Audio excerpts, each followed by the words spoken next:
আসসালামু আলাইকুম সবাইকে। এখানে আমি আমার শ্বশুরের সাথে মিরপুর ১ নম্বরে চলে এসেছি আজকে শ্বশুরের সাথে বাজার করব বলে। তো বাজারে যাওয়ার আগে আমি একটা লাইব্রেরিতে চলে এসেছি। আমার ছেলের ২টা বক্স এবং কিছু বই কিনে নিয়েছি। এরপরে বাবাকে বললাম, বাবা চলেন আপনাকে একটা জায়গায় নিয়ে চটপটি খাওয়াবো। সেটা হচ্ছে বাচ্চুর চটপটি।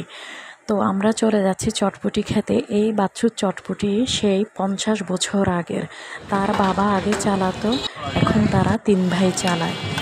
তাদের চটপটিটা বেশ ভালো। তো এখানে আমরা চটপটি আর ফুচকা নিয়ে নিয়েছি। খাওয়ার পরে আমরা চলে গিয়েছি মুদি বাজারে।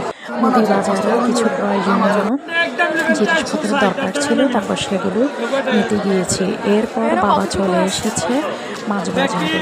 তো এখানে আমরা যে মাছগুলো নিয়েছি সে মাছের মধ্যে ছিল একটা কাতল মাছ ছিল, 2টা ইলিশ মাছ আর 2 রকমের চিংড়ি মাছ নিয়েছি, আর নিয়েছি বড় বাইলা মাছ। তো বাবার মাছগুলো দেখে বেশ পছন্দ হয়েছে। আসলে বাবা অনেক দিন পর বাজারে এসেছে।